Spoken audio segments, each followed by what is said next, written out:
And it's Monday. And it feels like it too. I'm Sean Plott. I'm Lee Grainer. Nice to meet you. And I'm Sean Bloom. Greetings. Ooh. Today's a low energy Monday, as is always the case when we're celebrating presidents, generally speaking. On President's Day! Oh, right. Yeah! The best... Why It's is one this of a those holiday? Yeah. Fake holidays. That It's a fake holiday. It's that not people real. get.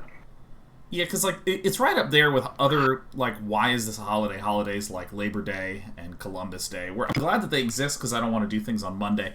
But Sure. yeah, I didn't get the best sleep last night. I look it, I feel it, but my God, am I excited for the game that we're going to be playing today? It's Encadia, which has Encadia. audio. It's little Encadia, which has audio. We're going to unmute it in a little bit. But before we get into that, talking about Encadia, I have to know how our wonderful co-hosts are doing on this fine President's Day. Let's start with Sean Bloom, who's currently on the... Is that the first island? Is that the main island of Myst? Yeah, that's the main island. This is Wow. it's actually, I think, the first shot from the island when you Oh, get yeah. off the boat. Oh, nice. I'm good. I'm doing well. I took a nap today because I didn't have class. Oh, my which God, was a pretty nap. good. Yeah. One of those rare pleasures. Yeah, I don't nap ever. I never nap. If I take a nap, it's because there's an emergency. Is this like a nap just out of opting in? Was it just like a day that you felt like napping and so you did? Yeah, so my wife got me Final Fantasy VII Remake for Valentine's yeah. Day, so I spent Whoa. the morning playing that, and then around 2 o'clock I said, if I want to get a little extra sleep today, if I want to get a little extra sleep this week, it's gonna be today, and it's gonna be the next 2 hours. So Yeah. Wow. yeah, That is some heaven right there, man. Let me tell you. it was pretty good. I realized now when I was a kid, all the excitement about staying up all night to do something video game like, not nearly as good as going to bed and getting up early and doing the same damn thing. It's just heaven. Man. It's heaven. Lee, who has just an absolute glamorous freeze frame. I mean, Oh look yeah, at this. that's a good. Oh, that is a good oh my frame God. to freeze on. Oh, this is. Oh, there we go. Oh, the game is set to escape from Tarkov? Whoopsie daisies. Well, I'm going to fix that. And to do this, I have to Whoopsie-daisies. turn off this thing. So, Lee, tell us a little bit about how your week's been. Lee, of the low frame rate. Oh, that's so good.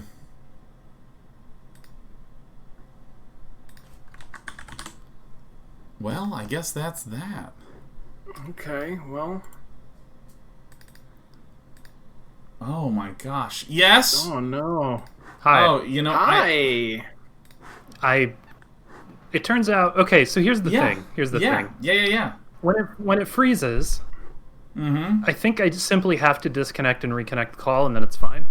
Yeah, I mean... Can you I see mean, me right? Oh wait, hold on. Let me click this Turn- button. There you go. That was on my Yeah. end. Oh good. It's good. Because It my is- my internet connection is pristine. It's just something else is going on. Yeah, And no, I think it mean, has to do with that, that horrible virus I discovered, but that I can't verify is truly a virus, so I'm just letting it run. I think I'm like mining someone else's crypto right now. $20.99. Yeah. Yeah, no, this really is that kind of President's Day. And Lee, I gotta know.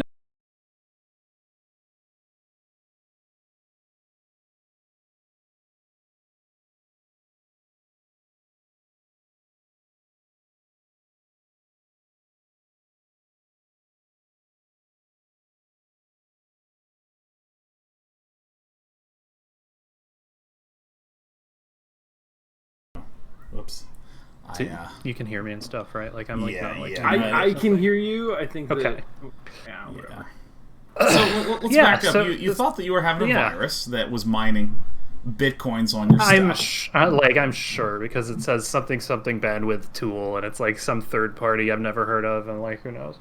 I know how that goes. I know. But yeah, no, I had a good weekend. I watched more Clone Wars and stuff. My friends, the OBS. Yeah, so nothing's working. For any of you who are curious, I did track down what was causing all these issues. It's just a Discord update. It's just eating up a lot of CPU, and that's about that. And it's one of these things where fuck it. I'm closing the game, man. I don't even know. Hey, I'm back. You know, let's get Lee right on back here. All right. Well, it's Monday. Yeah. It's Monday. Monday is still man. Mondays. Whatever. I don't even know if Encadia is gonna load properly and not cause Discord to shit the bed. I don't even know. I kind of feel like restarting my computer. You know what? Whatever. You know, I'm not even sure what's going to happen today right now at this point. I'm not even 100% positive. It's not even clear to me. You know, maybe Encadia, maybe we got to delay it until Discord just updates again and then everything's stable. Is there an old... Seriously, we can do that. Oh, God. What do you think a Rivet Network's dynamic bandwidth manager is? It's a Rivet network? I mean, that is interesting. Is that... Have you ever heard of this? I never installed it. That's for damn sure. That's the steampunkiest thing I've ever heard of. That's good. That's good shit. All right. Oh my god. I don't know. I mean, that could be the problem right there. You know, let's change this to just chatting. You know, when I Google it, it says I get a page called "Solved. Beware of SmartByte." Page 2. Like, what the fuck am I? When I right click it. All right, let's change these. Okay, well, hey everyone. I apologize for disappointing for any of you who were excited about Encadia, which I was. But the statement that Sean and Lee independently made was, "What's Encadia?" So I think that this might be the boat that you're all in, and though I wanted to play,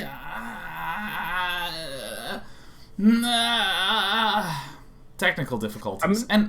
Technical difficulties. I will say, I just looked it up, and the first thing that comes up is Studio Ghibli meets Blade Runner, which I teach. I teach a class about like crafting a game pitch.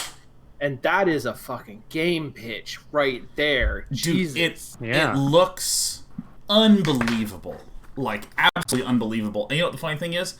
I suspected that this might have been an issue, so I tested all of it this morning.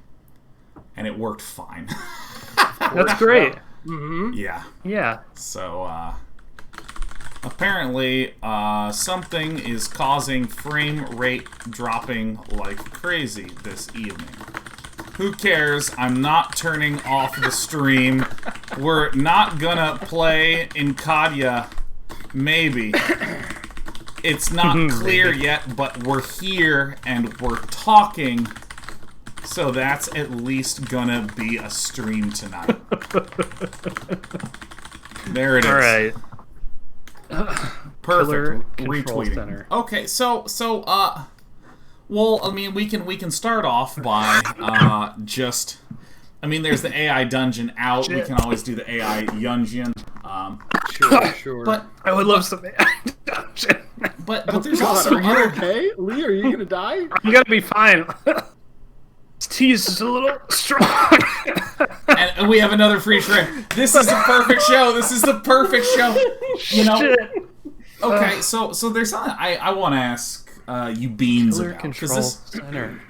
Today this was my day. So like the way that I cope with ambient stress is I get increasingly focused on a thing. So if I'm ever at maximum stress, what I want to do is say, Brad, I'll be back in 5 days, and then I only play Dota or something, or I only read books. I just get up and read and go to bed. I get out of there. Oh, wow. Or if there's a project and I'm jamming on that shit, right? That's like, like if I have a work week, I will just work, and I mean, I not to the point of not sleeping, but I will mostly fill my days with work stuff, and I count doing the dishes and stuff like that, and it feels really good and all that stuff. But I find that like once you'll just a do month, the dishes for 3 days. Yeah, I'll just constantly redo dishes. As a matter of fact, I will rearrange things. I will open up and be like, this should be all the transparent glassware. And these mugs that are not transparent goes, so there's an opaque shelf and a transparent shelf, and it's organized by this because it is my design. And what I'm finding is that in the pandemic, about once every 2 weeks, I just hit this brick wall of brain shit where I'm just like, I can't. So that was me at 6:30, and I did something that I do once a year. I got a Coca-Cola. Ooh. I thought maybe a little sugar, a little caffeine will fix it, and it didn't. We went live, the frames dropped, and I was like, fuck it, man! I don't give a shit, dude! Yeah. Wow. So that's deeply how I am right now. So, and Lee, you're getting your Bitcoin mined. Did someone... Oh, I'm uninstalling Killer Performance Driver Suite, which had some sort of... It had a switch that said Bandwidth Priority Engine, so I'm uninstalling that. You must restart your system. No. Restart later. It's fine. It's gonna be fine. It's just that there was a third-party application that I didn't install that was prioritizing my bandwidth. Called Killer Performance Enhancer. Performance. It really sounds like one of those things that you buy. It's like something you buy at the drugstore that's last for 5 hours. Oh yeah. No, how's your Bonsai Buddy doing? Is it Bonsai Buddy? I mean, it's just it feels very 2003. The random buddy? Performance enhancer. Yeah. Wait. Do you not remember Bonsai Buddy? I remember Bonsai Kitten. Bonsai Buddy was I don't know. It was like the Weather Channel created a little 3D gorilla to live in the corner of your screen and eat your CPU. He looks really similar to Dancing Baby kind of aesthetic. Yeah, wow. exactly. I sing, I download, I talk. I email. I email with a hyphen. Exactly. Yes, we were spelling email with a hyphen. E-mail. Yeah, no. Yeah. Yeah. That's like uppercase E- uppercase sports. I really love this thing that I read, which is that as neologisms become accepted and more common, they'll go from two separate words, like electronic mail. Well, it doesn't quite work with these, but then they'll become hyphenated, and then they'll become one word. Right. Which I love. It's like that hyphen is a necessary transition because everybody still remembers when it was 2 words, and they're like, "Well, I mean, we can't. These are 2 separate words. Yeah, just smush them together." But it's generational, I think. Then you get a generation that grows up with email and is like, "Why the fuck are you putting a hyphen in here?" Right. Yeah, that makes sense. Oh my gosh, I think etymology is the coolest, except when you sometimes come across terrifying etymology, like electronic mail to e-mail to email. Totally fine. You guys know where light a fire under his ass comes from? I don't. Do I want to know? I could guess. Oh, yeah. I could guess. Yeah. Is it the? It's either going to be the brass bull method of Roman execution. Okay. No, it has to do with chimneys. Is this for Santa? Is this for chimney sweeps? Maybe Yep. So it was during the era where children were largely chimney sweeps, right? When child labor was a legal thing.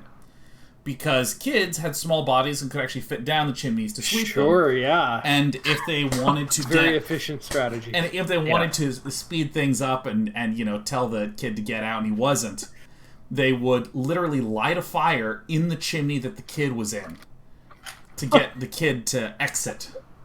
And that is known as lighting a fire under his ass. Okay, that's super fun. Yeah, and so this it's a horrifying phrase and deeply impolite.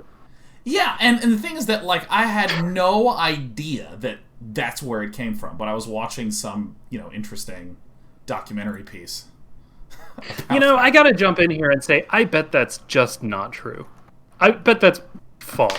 That's great comment. Let's investigate. Light a fire so there's under a genre. someone. Origin. Let's take a peek in this. There is because here's the thing. I've heard this before. If chimney sweeps were afraid to ascend a chimney, the fire would be lit under them in order to motivate them to climb to the top.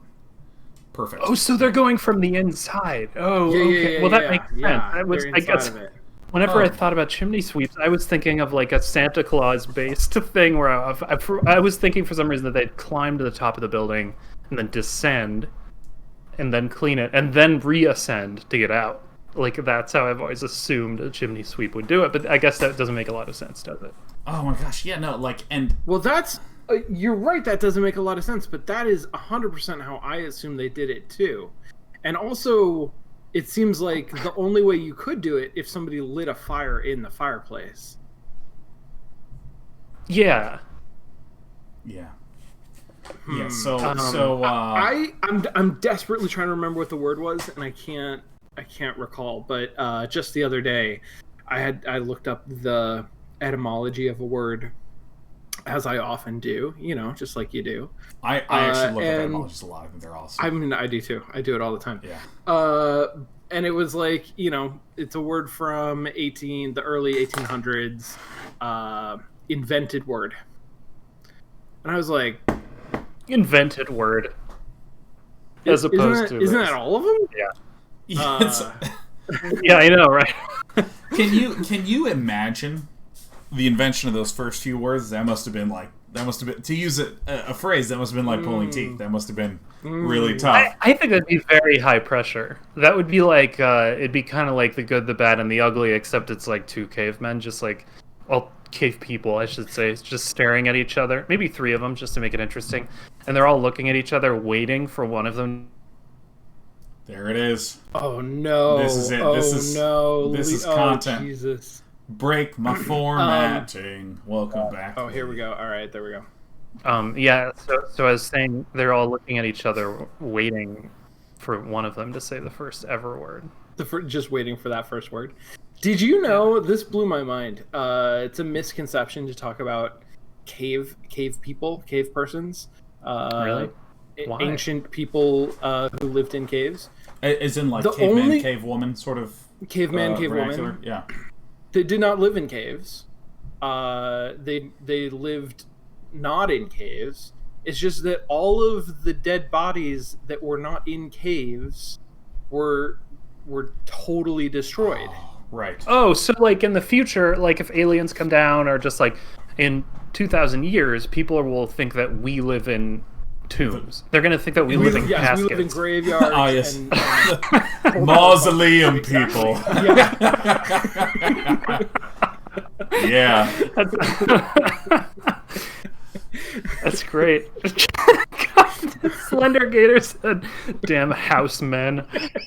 Yeah. Shit. So I want to extend an invitation to all of our wonderful, mostly walking viewers. As it turns out, one of the most dedicated viewerships that there is, which is wonderful. And I know that many. So a lot of times, if I have like a Magic stream and I'm like, I can't do the Magic stream, no one gives a shit. They're just like, okay, I tuned in another Magic stream. But if mostly walking doesn't happen, I get several personal messages immediately every single time. Wow. Not negative messages, just like, hey, I understand things happen, but I want you to know I was really looking forward to it this week. Wow. Gonna miss it. Do you beautiful, beautiful beans in the chat. Typically when I'm doing a show, it's all about the show. If I'm doing a stream, it's much easier to do the interaction. But now that we got nothing to do, I mean, we could always AUA, you know what I mean? AUA. Ask us anything, AUA. Like, I don't know if there's anything Yeah. We could do a little interaction, a little interactive media here. A little. I like to keep it interactive. We like to keep things interactive. Yeah, AI Dungeon. I just want it to be. Let's just talk about the definition of immersion. Jesus Christ. Yeah, no, I oh. I had some cool thoughts about agency. Oh my I was thinking God. about player agency and morality systems in video games. I think the I love the statement of definitions as a lens, not as a strict definition, and I really like that. It's you're trying to communicate a loose perspective, in the sense that, you know, like if you're looking at a globe on this side or looking at it on this side, it's still the globe. It's just different perspectives of the same thing. And as a result, whenever there's debates about immersion, I don't know. I get this existential, like, what are we doing? What's the point of this? Why are we have to eat, everyone? Why are we talking about what immersion is? I call it because this is who I am. I call it utilitarian formalism, and I am a utilitarian formalist, which means that I believe in definitions and categories to the extent that they're useful, and recognize that at some point they stop being useful, and at that point you should stop using them. But because I am that person, I come up with a term like utilitarian formalism in order to describe what it is that I am. Oh, that makes sense, because like as designers, it's like you want a certain amount of theory, but what you really want is the praxis, right? Like you want to put the theory into action. Whereas like if you're a critical studies person, it's more like, let's just see how high we can float this helium balloon.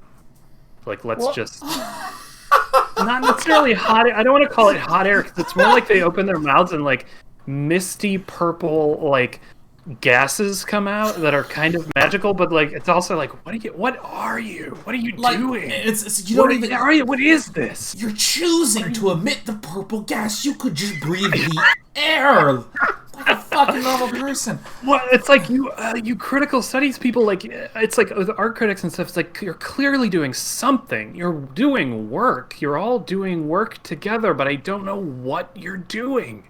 What are you making? It just becomes so abstract, because I mean, you know, I Sean, building what you're saying, I am someone who loves structure, who loves definitions and naming things, and then sneezing. Go for it. Go. Wait, I'll scare it out of you. There thank we go. you. Yeah, I like that stuff, you know, and obviously a lot of times I will apply that to the games that I play, but they have this really concrete thing that happens in them, which is that you fucking lose and you go, oh shit. And I like that sort of pragmatic splash of cold water on the face. It's just like, nah, shut up, come on. Like, I don't care how cool your explanation is, it loses, right? Like that, and I think there's something really nice about that. But I remember I was at a restaurant when there was such a thing, and that there was clearly 4 professors of some field of philosophy at the table to the left, and they were in a deeply engaged conversation for 90 minutes, and it was English, but I could not even understand the beginning of what they were saying. And it was just like, but if the relevance of meaning is extracted to where meaninglessness is the core thesis, how can you assert that it's relevant or not? And I was just like, I was just embarrassed that I had been very stern with the woman that I wanted Coke light on ice. Not with a lot of ice, but also not with no ice. Light on ice. Because this place keeps messing up my light on ice thing. I was sitting there sipping my Coke that had too much ice still, annoyed, and then I was hearing this, and I was like, alright, well, I'm not contributing to anything.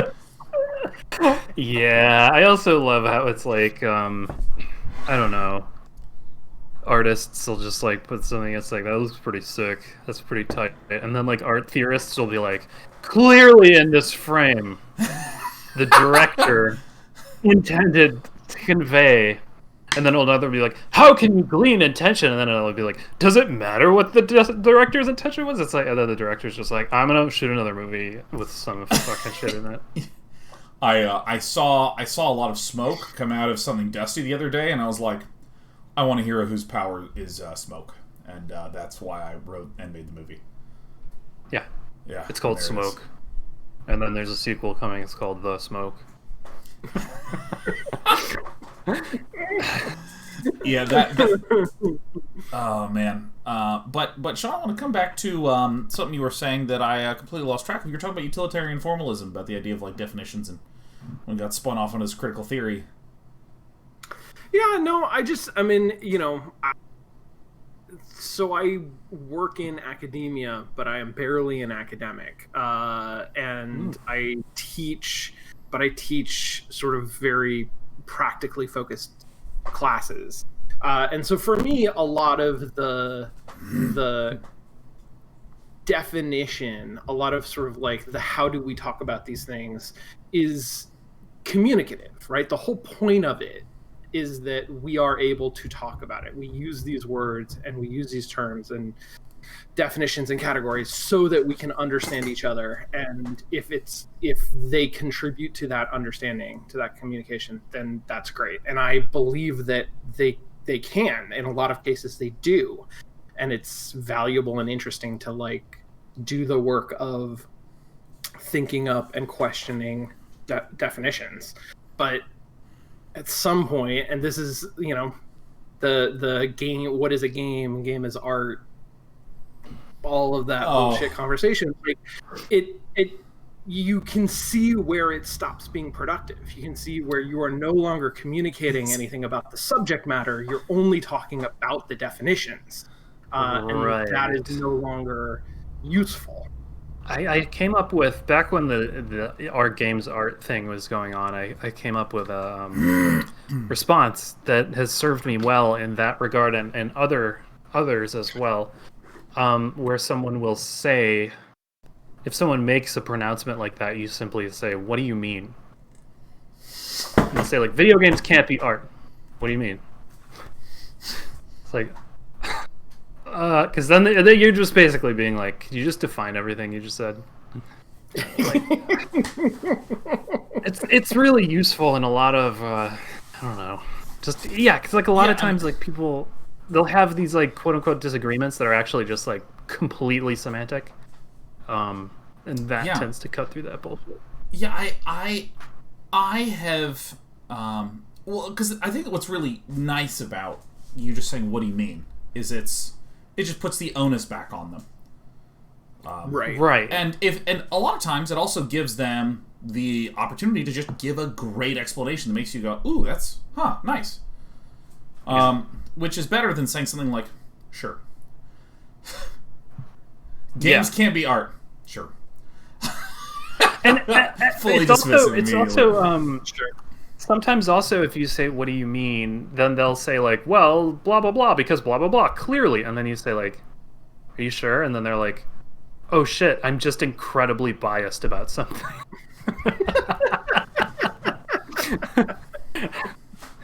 It's like a really good way to, like, expose, to get someone to have a little bit of insight on their, like, prejudices and stuff. Yeah. So, Sean, I actually am really interested in your comment about being barely an academic. Like, just generally. I mean, so I watched Starship Troopers recently, and I now always want to say I would like to know more. You watched it for the first time recently? Oh, I watched it for about the 40th time recently. Yeah, okay, all right. Yeah, no, I mean, I regularly make Zagama Beach references and shit. Like, it's good. It's a really good movie. I really like that movie a lot.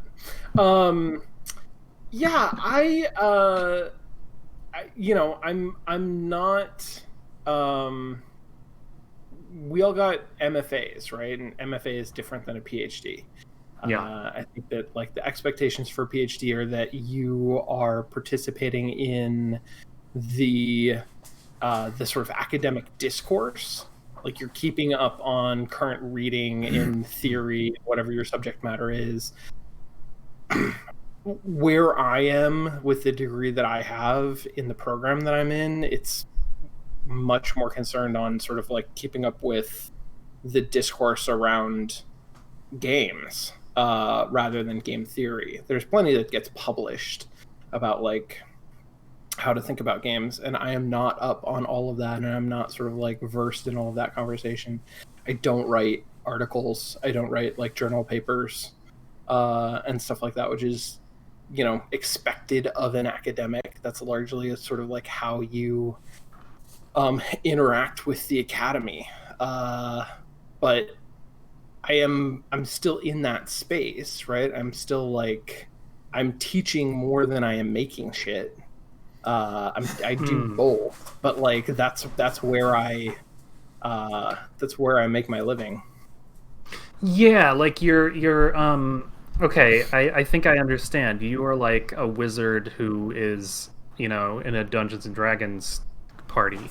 Like the other wizards who just hang out in the towers are probably like, gosh, what a practical, non-academic wizard. And then the other people in the party are like fucking barbarians. Like, yeah. No, exactly. All those wizards up in their towers, like they're better read than I am, but they don't know. They don't have the mileage. They don't have, yeah, exactly. I got more mileage than them. I'm gonna treat like that like it's a good thing. That's an accolade. That makes sense. Ew, an applied magician. Applied it's magician. Called a product. It's called a prodigal sorcerer. Tap Sean Bloom to deal 1 damage. Yeah, I mean, like, there's kind of a grounding element, right? Like, where with the MFA, like, it's ultimately about making art. Whether it's about making the art or whether it's about teaching others to make the art or furthering the practice of making the art. It's like, we're making art. Like, you know, it's like the underlying idea is, like, if no one was going to make art ever again, like, the MFA would not really, like, continue to exist, I think. Like, I think if the students, if like, it was not producing art and art makers. I mean, like, conceptually speaking, like, if humankind, like, just decided unanimously to stop making art, like, art theorists would still do stuff, but, like, there just wouldn't, like, an MFA program wouldn't make any sense. Hold on, tell me more about that, Lee. That is the most incredible statement. I would like to know more. What? No, that if all the artists stopped making art theorists would still have stuff to do. That's incredible. Oh, of course.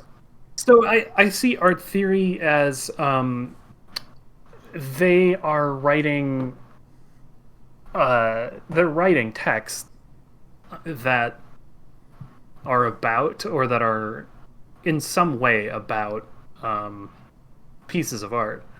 But, you know, they're doing their own thing. That's like, if no more Star Wars ever came out, there would still be fanfic. Like, it's the same kind of meta text. Yeah, because I mean, fanfic is not meta text. Fanfic is text, right? It lives outside of the canon, but the canon is socially constructed. Oh, fanfic is Star Trek writing. Oh, I see what you're saying. Yeah, okay, yeah, I see what you're saying. But I still love the idea that if there was no more Star Trek produced, that people would still produce analyses of what Star Trek was. Yeah. Yes. And that this makes me suddenly realize that all art theory is basically social media that's harder to use. You have to, instead of tweeting what you think, you have to write a paper and submit it to a place. But all art theory is bitching about art and dunking on each other, which is exactly what Twitter is. Right? You can think of it like this. It's you know how Twitter is like 104. Well, wait, I don't know how many it is. It used to be 140 characters or less, right? Yeah. How much? 280? 280, yeah. So art theory is like opposite. So every sentence has to be more than 280 characters. Right. I'm trying to imagine a Twitter where when you hit post, like when you submit a tweet, it goes to a board of review that basically says, like, is this a spicy enough take that anybody's going to care, but not so spicy that it's going to get us in trouble? And only then does it show up on the website. As you were saying that sentence, I was just imagining the different countries that I would believe would legislate in that regard.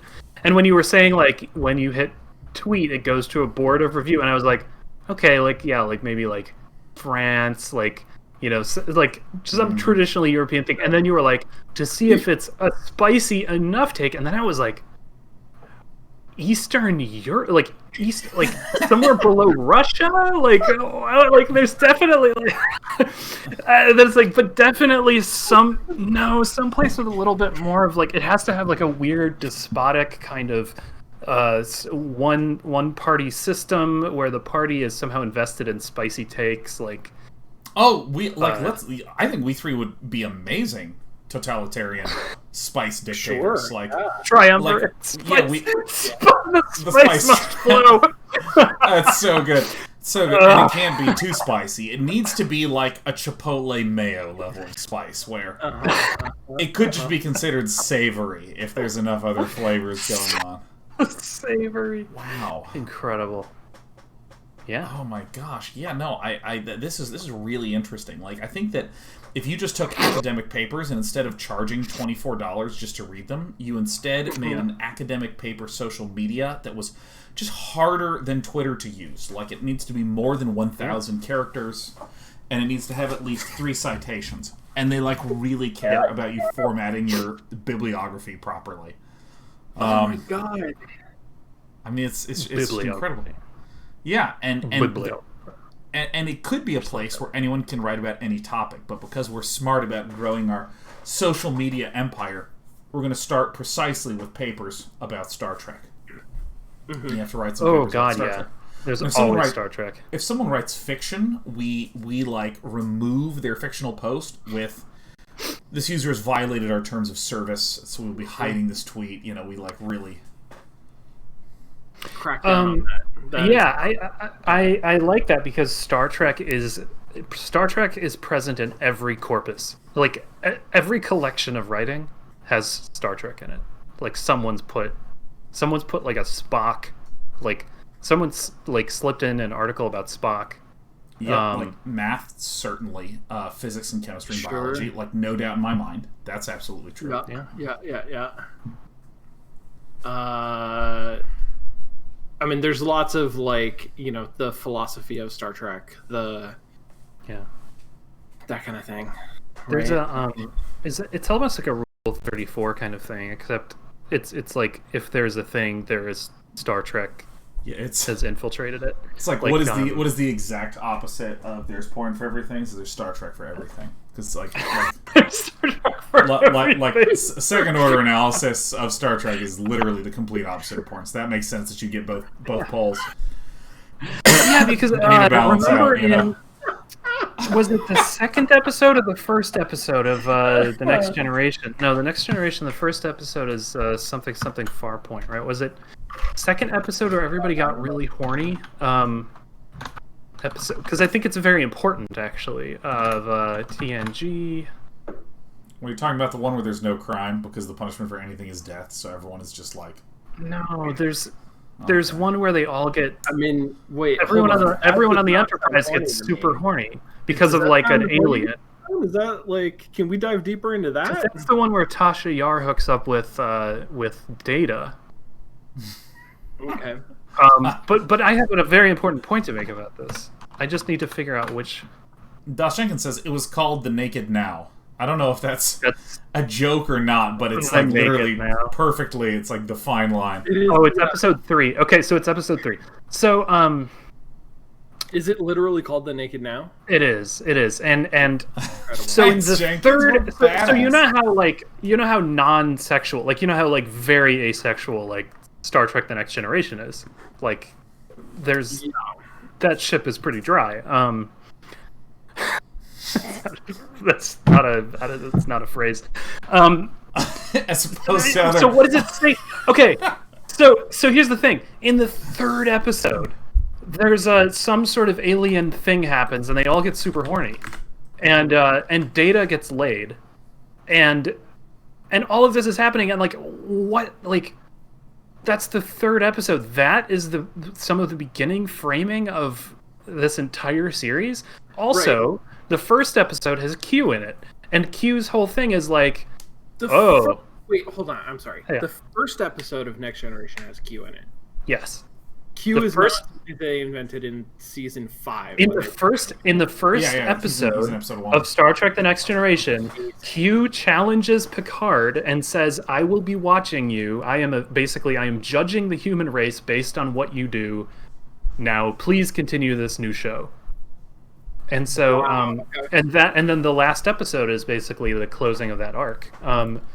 But what's so weird about it is that like Star Trek is so like the Federation, like that series is all about logic, and it's all about like, well, if we think with our analytical minds, we can solve this, and we can also decide what to do in my home problems, because everything's analytical and everything's fine. Yes, that's right. Order of like blah blah blah blah blah. A chain of command, Yeah. perfect. Lawful good, insanely lawful good, and so then. So it's bizarre that the first episode is like, hey, this is some serious science fiction. By the way, I'm a magical sprite creature, and there's no rules at all that apply to me. And so it's like that. What the hell was that? Like they take everything that the show is not about, and that's the first few episodes. It's like such a weird. That's like if you went to a concert and you were like, all right, I'm gonna go to a concert and wait. No, I mean, Let's see. Hold on. Don't dare anyone interrupt Lee. I want to know what this concert is like. Like, I understood you without the need for the metaphor, but now I want to know what's going to happen at this concert. Like, I want the front row seat to your front row seat concert story. It's like if you are gonna go to a symphony. Okay, you go to a symphony, and you get there. And everybody sits down, and everybody's, the conductor's up there, ready to start the first number. And then, like, just like a, person, let's say like a middle-aged man, completely nude, walks around to the front of the stage and lets out a huge fart. Yeah. Like, huge fart. Then walks around back. Like, as in, walks around in back terms and, of, like, the time length that it takes from... Yeah, like everything. Yeah. The volume. Atonal. Like it's actually important. It's important thematically that it is not a particular note, though. It can't be musical. It's not a B flat, for instance. It's just it's the opposite. It's the opposite of music. It is not music. It is the radio static of farts. It is just it's the white noise. The white noise. So then he walks around back. Just leaves, puts his clothes on and leaves the building. No one else acknowledges it, and then they just play a concert. And you're like, what the fuck was that? And then you go to your friend and you're like, what the hell was that? Because your friend's like, oh, this city has a really good, really good symphony. You should go see them. And you're like, what the hell was that? And they're like, oh yeah, that's just the first part. That's just, ignore that. That's the first 3 episodes of Star Trek: The Next Generation. What's weird is that I think still I have not watched a lot of Next Generation. I've only maybe watched the first 10, 11, 12 episodes. And every time I say that, and I actually really liked those 12 episodes.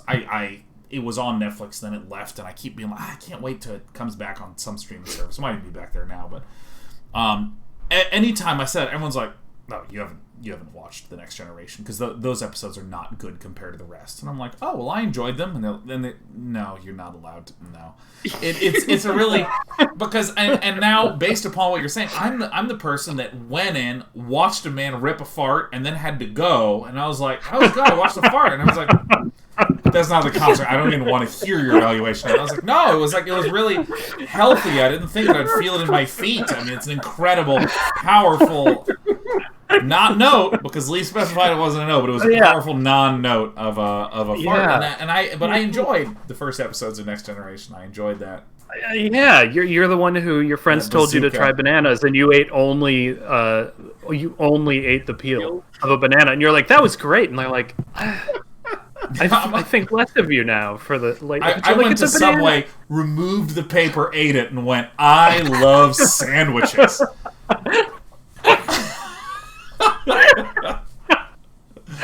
I want one of those like drugged out psychedelic underground 60s comic book cartoon things where someone does that, like a Mr. what's his, like Mr. B Natural or whatever his name is, just want him to walk in with his big legs, walk into a Subway, get a sandwich, eat the paper, and say, "I love sandwiches," and like I want to find that like in a public restroom. And you want the rest of the world to dissolve as gravity takes our protagonist up into the air upon his declaration of loving sandwiches. Yeah, no, they don't make cartoons like they used to. I like that real surrealism, insanity, like that Ren and Stimpy, just like bizarre, grotesque.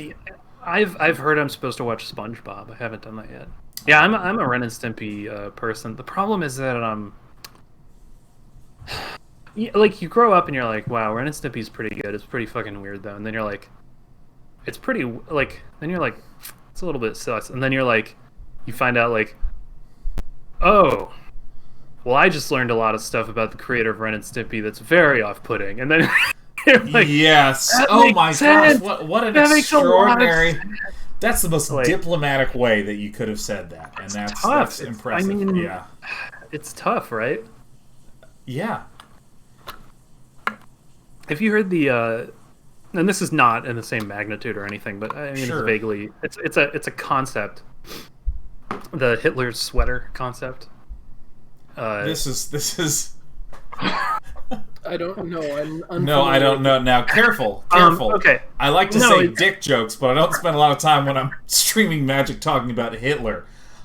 This is not. It's as simple as this. Okay, so you. Okay.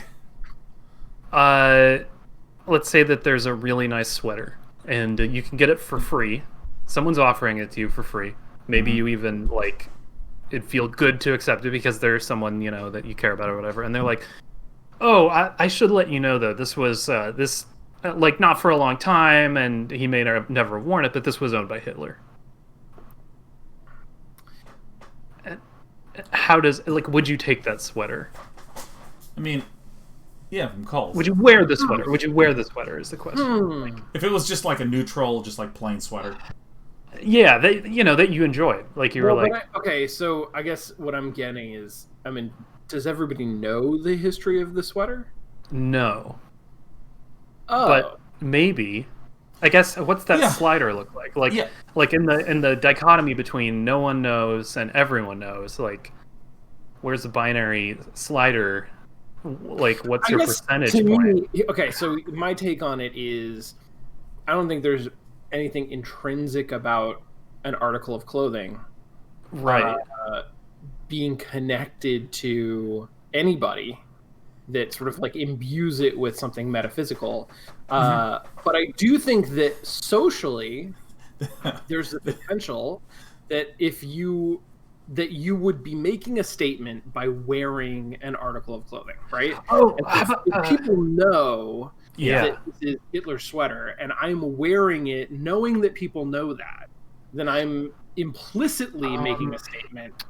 Okay, how about this? What if people know about it, but the question is like, would you like? But it's quarantine. No one would know if you were wearing it around your house. Would you wear it at home? Like it's just for you. It's just the psychological experience of like for you. Like, okay. I have an opinion on this.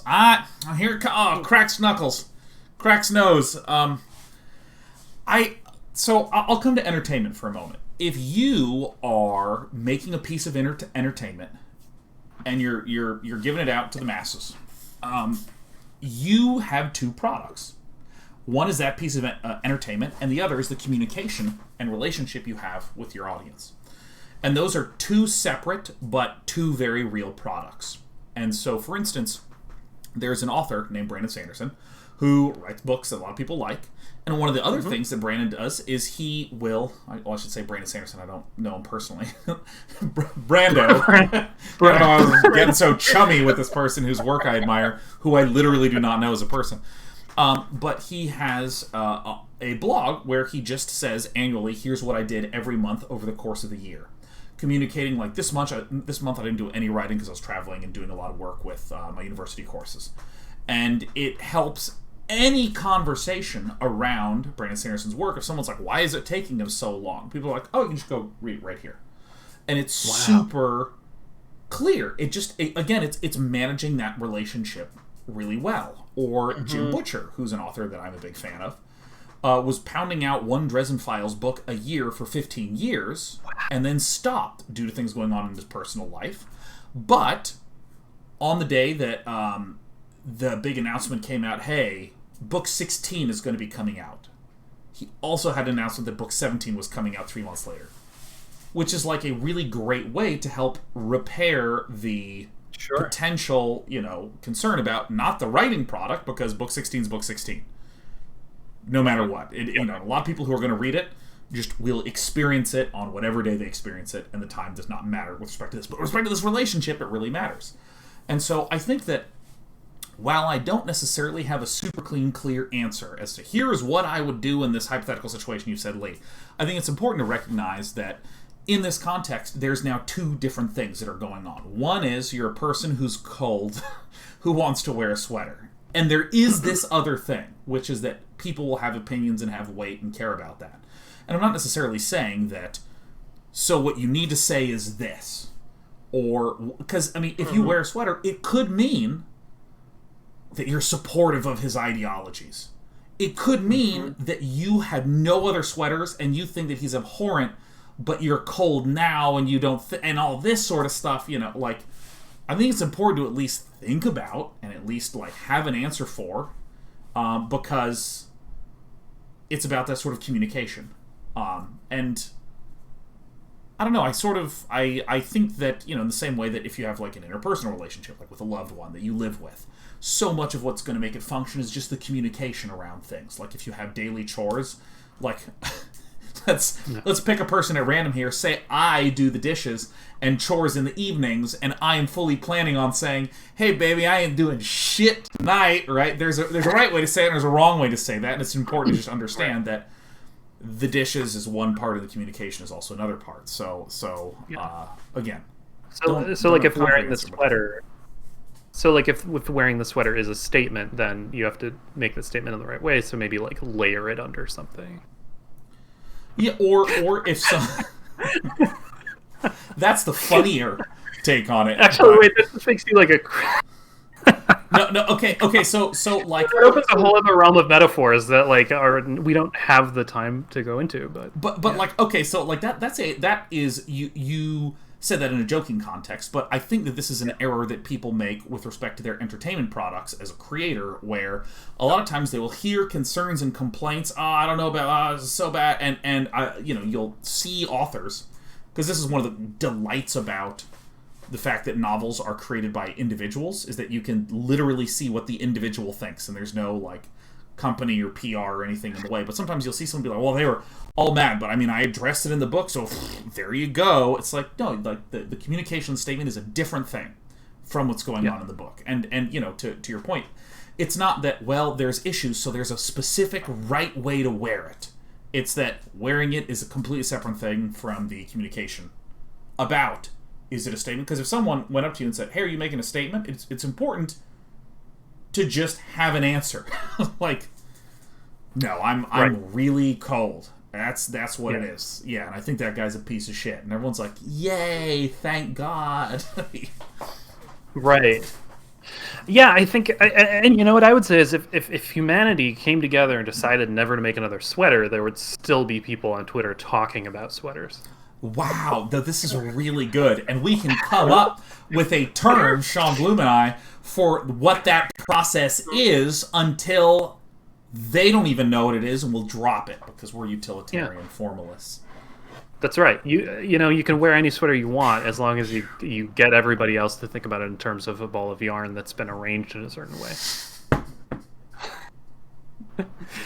If you want to destroy my sweater, pull this thread and it'll become deconstructed in a formalist manner.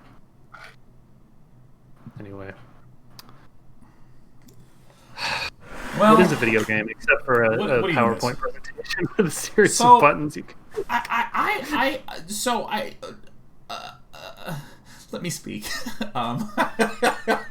Okay, wait, is this what happened to you? Where you're trying to assemble your thoughts, but you've already started to make a noise, and as you're trying to figure it out, you take too long, and you're just making so many noises, and it's like the longer the gap goes on, the more bizarre you look. And it's clear you're not someone who's trying to find their words. You're just a weird noisemaker. I was totally getting into that territory, and that was awesome. I was wondering if we could talk a little bit about Pillow Fight. Oh, yeah, let's talk about Pillow Fight. Yeah. Wonderful. Well, because it's not just the game, but it's a kind of game that on this show we started to talk about it a little bit, and it occurred to me it's a kind of game I don't really know what to think about. And I'm going to see if I can articulate this. And, I'm going to see if I can articulate this. Do we have, via is there MS any Paint. footage of Pillow Fight? Do we have any, like... Oh, we're about to get some footage. Watch this. Hold on. Let me see if I can... It's probably going to look better than the... Well, no, because Hold on. I did some of the time part, so it's not better than the time part. Yeah. Is this it? I'm hoping to get MS Paint to show up, and it ain't showing up, man. Doesn't like it. Just Google, why can't I capture MS Paint? Solved 2021. What? Solved 2020. Let me actually. Can I?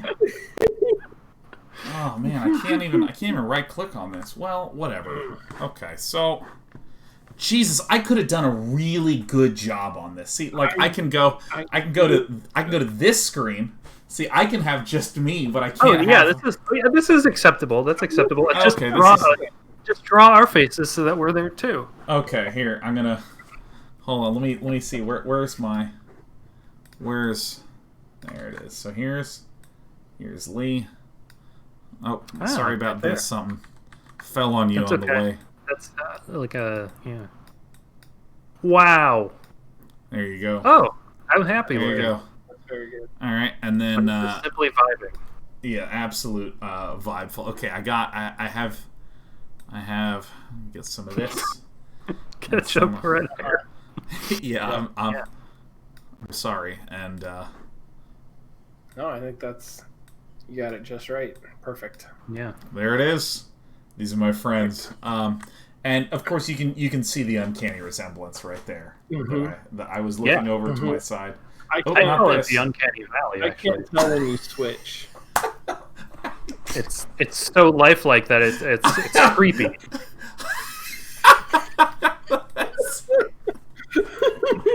I hate to say it. I have to delete you, but I'm gonna take a screenshot. There it is. It just saved. Oh, wow, that was incredible sound. Yeah, there you go. There you go. So let me come back here and let me show you all what Pillow Fight looked like. Okay. So what I'm first gonna do is I'm gonna draw a landscape here, where here Lee, correct me if I'm wrong, but like there was a wall here, and then there was the ground like this, and this. Yeah, I think you're reproducing one of the levels. I think we had more than one level. Then it had some substantial, some amount of substantial geometry in the sky. Yeah. I think this. Oh, it's all coming back to me. Yeah, I think this was it, and then we had a. What do we want our interactives to be here? We had like a. I think I'll just make them white. All right, so a lot of little. Yeah, pillows. Yeah, so we had a watch this. It's incredible. It's incredible. Oh yeah. That's where the spawners went. Yeah, so the way that Pillow Fight worked is there was a red goal and there was a blue goal. And similarly, there was the red player who was this little ship here that would shoot that way. That's forward for the ship. Oh, and I think we had eyes on them. Necessary. Yeah, they had angry eyes. The ships had angry face. They had furious face. Yeah. They looked a lot like I feel. and okay, wait. This is really good. Okay, so so it shot this way. Yeah. All right, and let's go ahead and for but you could fly. You could fly around. You could fly around and shoot any direction. Let's get the eyeballs. Yep. Important details. Yeah, let's get the eyebrows. There it is. So yeah. So you could absolutely, as Lee states, you could move and you could rotate around like you could. Like asteroids, sort of. It was Geometry Wars. It was Geometry Wars. And so what would happen? And I want to be really clear about something. The camera would follow where both of you were. So, for instance, that was tight. If we two were here, the camera of the game would be sort of like centered in this area. So here's the camera view, and we'll go ahead and label that. And no one can read a thing. That's great. It's really good. It's really good. By the way, I could program this at this point. Yeah, no. For any of you who are curious, this is exactly how professional developers make products. Goodbye, Lee. 100%. Oh, sorry. Welcome back, Lee. I broke the. Sorry, I meant to. I was trying to do a little gag. So, you'd have these pillows that would spawn, and I'm gonna just copy paste the pillows. The pillows would fall out of the spawners. Onto they were the kind of ground. like lemmings. They were like lemmings that hopped. Yeah, so you'd get them like bunched up, and these would be like falling out of the They also spawner. had smiley faces too. You have to just imagine. Yeah, Tracy Fullerton pushed really hard for us to have faces on them, and I was like a purist, and I was like, emotion is irrelevant in games because I didn't know what I was talking about. I play StarCraft, and no one cares about the lore of StarCraft. I'm sure I was on Team Smiley Face because I want everything to be a Muppet. Yeah, so the idea is that you were one of these. I'll use green to highlight things. Now, you played as one of these. Better green. You play as one of these ships, trying to pilot around, and you would shoot stuff, I guess, out of your forehead here, and you were trying to shoot these pillows with various weapons. So some of them would cause them to just automatically get magnetized towards the enemy's goal, and it would start dragging them in. Or you could have like a bomb gun that would like explode, and then you would just like launch a whole bunch of these things. It would blow up. That was cool because it would explode one pillow and destroy it, and there'd be a bunch of like feathers that flew away, and then a bunch of other pillows around it would be burst, like repelled. Or there were times where I remember that I would be firing a bunch of. There was a jump one which would cause these pillows to just jump like this in there. And there was also a freeze gun. So I still remember trying to freeze, or still trying to like get a bunch of stuff in, and you like froze all of them perfectly and made this wall. And and you could freeze the pillows to make a wall that other pillows couldn't get. The other thing is like the different weapons have different rates of fire. So like the jump gun is like a machine gun. Like you can just spam pillows, and you can make this huge wave of pillows jump toward the enemy goal. So there's a lot of chaos. It was a good time. And so now that we've taken the time to draw all this again, to briefly specify, you had the game would begin and the spawners would begin spawning stuff. Yeah. The red player was trying to get things into blue's goal. The blue player was trying to get things into red's goal, and those things are these pillows. And you had the face buttons would switch to different weapons. And then you'd use dual thumbsticks. The left one would pilot your ship. The right one would shoot in that direction. And so it was kind of like soccer, where instead of there being one ball and like 20 people on the field, there's like 2 people and 20 balls on the field with guns. Right. And here is... I have a 2-parter. The first question is... Everything I just said is kind of like a complete game. Like you're done at that point once you've made this. Like you could in theory make different levels for what this is and shit, but like there's not. It's hard to think of like more weapons to do more things, or like a single player campaign. Yeah, single player campaign is hard. I would push for a game arc that culminates in like the 2 players working together to stop some sort of an evil god or something like that. But yeah, I mean, it's a pretty complete little game system. You would be building structure around it. But that's so this is the thing. Like, so there are games that kind of don't actually have that much even possible. Like Nidhogg. Have you guys played Nidhogg? Sure, yeah. Game is I haven't played it, funny. but I've seen it. Nidhogg's the kind of game where like you watch it for a couple minutes and you've seen everything in the game, right? Yeah. It's a fencing game where you can like duck or throw your sword. You're trying to get all the way to one side of the screen. When you kill someone, they respawn again at the far side of the screen, so you move towards them until they kill you and move over. And that's the whole game. There's no campaign. There's no nothing. It's like a flit of a thought. It's like a nugget. It's like when you go to a party and you're probably just going to be drinking for the evening, but they have like a little thing that says, it's Nidhogg. A bon mot. Yeah, like it's a Nidhogg, yeah. Yeah. Actually, what they're called, a little Nidhoggs. Yeah, like I this game to me feels like a little Nidhogg of a game. Like I don't really know what to do with it. So here's where the two-part comes. Question one is, what does one do with that kind of thing? With that kind, from like, if you made one of these things, like obviously you and I could play against each other and that would be fun. But is this? Do you just release these on itch.io for $1? Like how do you even describe how one of those works? So here's my first thought is, and this is out of nowhere. This is an unexamined thought. But what if it was like pillowfight.io and you go there and like it has instantaneous matchmaking and you just play against somebody and then you're like on a leaderboard and it's just in the browser. And then after that gets popular, I don't know, you spin it off. You just have Pillow Fight. Anytime you switch weapons, a pop-up ad comes up because it's running in the browser. We just feed in Google AdSense stuff, and you can pay us $1 to have it not do that for that match. You just get ads for pillows. Yeah, it's all ads for pillows. I think that's right. I mean, I could think of various ways to scale it.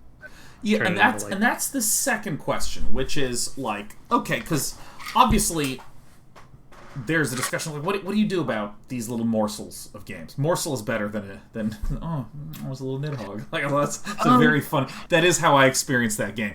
But like how where do those live? But yes, but I think the bigger one is, Lee, how does one scale this or change the game to allow for more richness? I think there's a variety of different ways you could go. I mean, there's threes, which is just we're gonna make a little thing and it's done and you can buy it. Then there's like Worms. Worms is a lot like this. Worms and Lemmings are very similar to this. And Worms was like, we're gonna add more and more weapons. Yeah. I do think Pillow Fight could have like get the deluxe pack and have 12 different weapons, but you only get to pick 4 of them for each round of play. You do your pillow loadout. Oh yeah. Pillowed out, yeah, and then or you could do out. Pillowed out, and like I don't know, you could have different levels, like in Bomberman, that do different things, or like some feature where it's like I'm kind of imagining like the trailer, like the Steam trailer for this game. And it's like, it's a simple game, and then the devs took 5 years to build it out as a real indie title. And it's like, oh, every once in a while, it's like, you watch the trailer and you see these pillows spawn, and then, all of a sudden the thing gets really big and spits out a giant pillow. And it's like, whoa, there's giant pillows in the full version. What could those be? Yeah. Go ahead, Sean Bloom, because I've talked too much today, anyways. And you had something to say. The other thing, I think you're right that like it's a little complete game, and I agree with Leah. I think there are ways that you can build that out, and there are a couple of different strategies you could take. But to me, the bigger problem is it's a couch multiplayer game. And the market for multiplayer is rough. you didn't even describe it as small. You described it as what it would feel like to make one. That's amazing. Yeah. I mean, it's a very, because it's small and it's crowded, right? Like it's an easier type of game to make than there is demand for it, and so there's a lot of like great indie games in this space that are harder to like find an audience that's got a couple of people. Now you could modify the controls to play on a Joy-Con, and the Switch would be a good place to play Pillow Fight. I could see that working, and Nintendo has an e-store that like, but I think you were selling it for, I don't know, $5 or $10 as on the Switch. I was gonna say like 35. I mean, maybe. What is with that? I go to the store and there's like a $5 Steam game. It's like $22.99. I'm like, why is it so? I mean, I'll buy it, but like, why? Well, there's also, see, this is the problem with the Switch, is there's also a robust marketplace of $1 and $2 games on the Switch. So yeah, I think there's a balance between like, you could make just a little Pillow Fight just as a little couch co-op and sell it for a couple of bucks on the Nintendo eStore, or you could build it out bigger. But I think it's hard to find them, and then it would have to be online, I think. I am always and will forever be a fan of the thing where like there's an indie title and then it's like, hey, did you know that this indie game actually started as a really weird little thing that you can still go play online for free? And it's like, oh, that's tight. Like I love the thing of like, we're gonna make the weird little version that you can play for free, and then we're gonna like make the like bigger one. But then we're gonna keep the older one up. That's what happened with that. I think it's like now I just need 700 more levels. Well, a lot of these are missing now because they were originally done in Flash, but like Celeste was a weak game, right? Before it was remade into the fancy version that everybody can play. So I guess what we're saying is that my understanding of video game markets is dates to before the end of Flash. That's I feel like I graduated 11 years ago. It's like, wait, is that when we? Yeah, wait, whoa. Graduated this 10 years May, ago. we will have graduated 10 years ago. Oh shit. Yeah, we're gonna have to do continuing education. Yeah. We have degrees. We have a decade-old degrees in video games. Like, yeah, it's amazing. Yeah. Oh my god, it's so funny. Yeah, but I hope that USC brings us back like at the fall, right when like the new students are coming in and they're just like, oh my god, I'm in a video game program, it's my dream. What are the people like who graduated from this 10 years later? And we show up. Like, imagine that. And I'm like, well, I played a lot of video games on a stream. Some of us thought we learned enough to find out that making video games is just too goddamn hard. It's like, good hobby though. You should really pursue it. I think you'll find it really super. Like people were talking about, God, like they do every once in a while. They were talking about like higher education for game design, and like, I don't know. I think I got so many. As I'm approaching 40 years old, I'm trying to convert from an economy of things that like boost my own productivity to like switching to an economy of just trying to get victory points. Like, now I'm trying to farm victory points, and like, the UST program like has given and continues to give me so many victory points, but that's what it's for. It doesn't. You don't need. In fact, like if you have an MFA and then you like are applying to like game companies, they're just gonna be like, what? They're gonna be like, what? Yeah. Like, what is that for? Yeah. Right. Yeah, I mean, I love self-deprecating humor, so I find it very fun to poke fun of myself. But like, I actually think that almost everyone that graduated from a program is doing very cool things.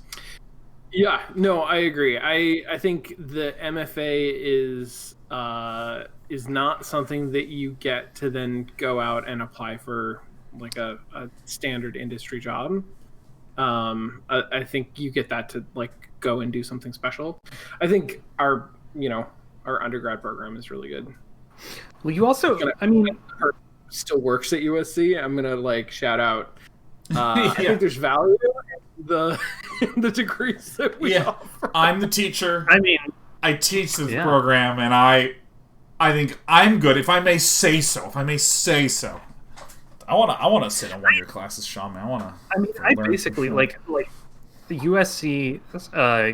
The program at USC like changed and like basically was. It gave me a new and more, I think, valuable way of seeing everything that's designed in the world. So it's like, it's like it's you can't really put a finger on the value of it. And it's also cool when you run into MFA game people in the wilderness and like you realize that the other one's like a Highlander too, and you're just like, oh yeah, wait a minute, agency, right? It's like, but once you start to talk about agency, you got to talk about. It's like, yeah. No, I hear you. No, listen, everything's immersive. I'm on the same page with you. I hear you. Yep. You know, I feel like the USC game design program was for me like trying to see a new color. It was so hard. Like my brain was so beaten down by things like StarCraft and like a math program where it's like there's like this.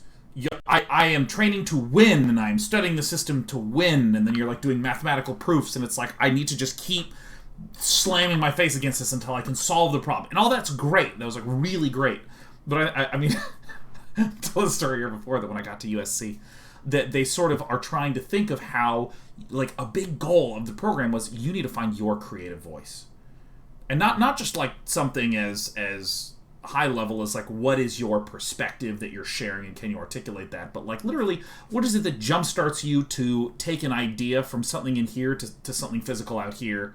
How do we help shorten that process? And for me, I was only good at workhorsing, so I would just be like, okay, cool, what are the homework assignments? Cool, let me do the homework assignments. And then it would be like Wednesday and I would be done with everything for like the next week, and I'd be like, what am I supposed to do now?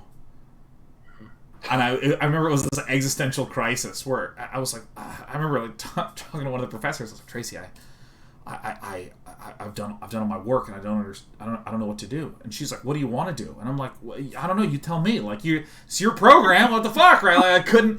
And Tracy's like, no. You should try to like. What are some of the types of games that you like? What types of experiences you want to create, and why is that? And I was just like, but I don't even understand what any of that mean. Like, what does that question mean? Like, it just took so long to try to figure that out. Now, like 10 years later, I'm like, okay, I kind of see what she was going for now. I'm like, yeah. I remember this thing that Anne Balsamo said one time where she was like talking about like when it comes to like creative work, how the first half of what you're doing is trying to figure out what you're supposed to be making, like. And it's like that's like working. That's like when you're doing creative work to like some sort of brief or prompt or something. And it's like, so you just you get an assignment, and it's like, I don't know. It was like our like 1 week project where it's like assignment. It's like a half sheet typed piece of paper. It's like, in the world there are many empathic relationships, and you're like, okay, something. Make a friend. Take one of these. Think about the 1 week assignment. Take a plushie, and you're just like, what am I supposed to do? And it's like, oh yeah, that's right. I'll just make up whatever the fuck it is, and like, as long as I have solid reasoning behind it, or it's interesting. Like, I don't know. Lee, you made a dolphin computer, right? It was a seal. It was called Seal the Deal. That's right. Wait. Jog my memory on this? So I had a little seal. I had a little like beanie baby type of seal, and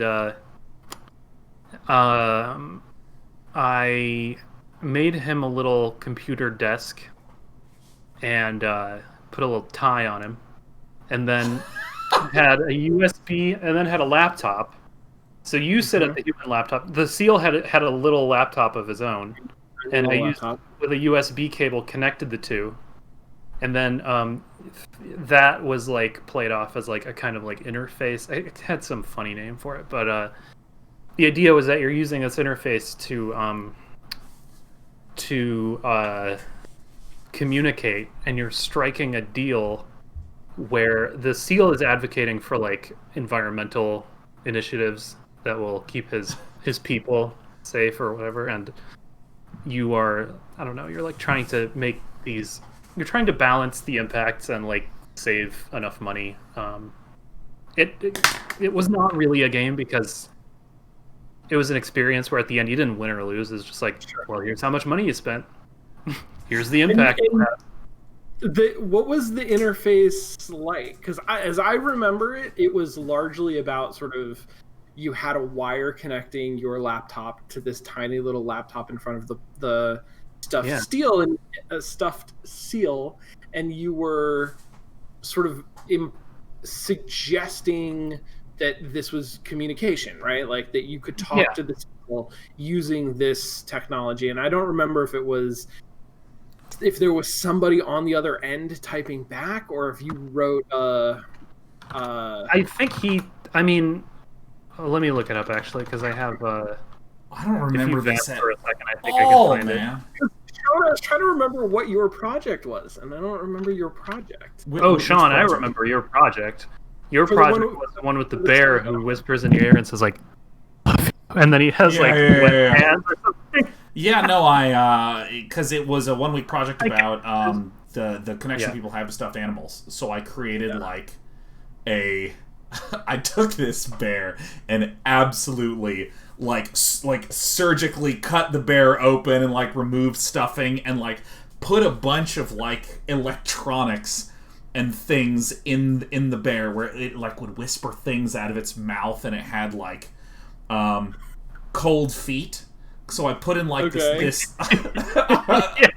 I was gonna have a gel pack in there, but with the knife accidentally pierced the gel pack, so I just shoved an ice cube in there, and the ice cube started to fucking melt, and it was like wrapped up in plastic, and like the bear just has this wet foot, it's just dripping water, and everyone's like, oh my god, it's just so visceral, you know. And like it's like you said, I like completely fucked up that part, but like, you know, it had like a little coil that would generate heat with like a battery if you push on a certain part. It was pretty cool. It was pretty cool. And it had a poem. It had like a little poem. It was like, really, that's right. There was a little book where each little pieces of the book would like explain like what you were supposed to be noticing about this bear. It was an instruction manual dressed up as is a poem, a little thematic thing. So yeah, that was. And then like at the end, it's really sweet. And at the end, he's supposed to say "I love you." So you put him up to your ear, and you just get.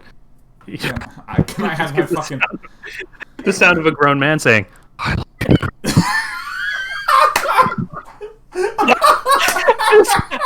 It's a wet bear. That's right. Oh yeah, no, because I cut them open and I like jammed like batteries and ice and my iPod in there with like my headphones. It was good. It's so funny because I remember just like doing that with like such sincerity at that time. And looking back, I'm just imagining myself sincerely cutting open like a teddy bear, like stuff shit into it, like trying to sew it back up and stuff, and have his foot's wet, but like stuffed animals are important, so it's okay.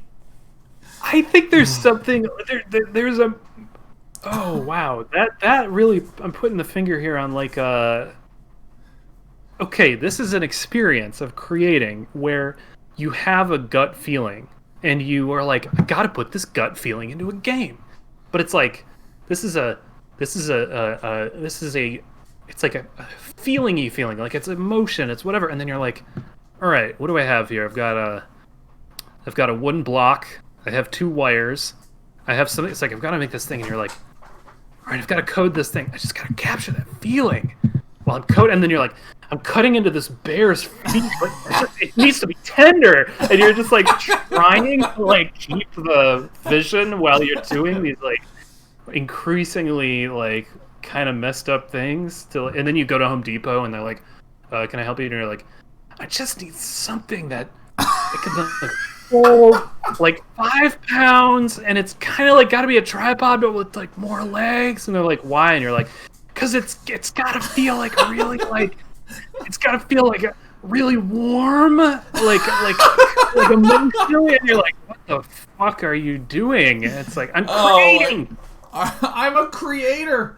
Okay, wait. I want to share a model with you. And to do this, I will use MS Paint. Okay, so we're gonna come back to this thing, and here's the thing. Put it in a lab metal frame. I'm cutting this, and so we can always have it later. All right, so here's my conception of the creative process, right? So here is the outer layer of the onion, and I call this the choice layer. All right, so this is what you're talking about. It's like I want to try to capture this feeling. Now, what you believe is that there's some final product somewhere in here, or maybe here, or maybe here that actually captures this.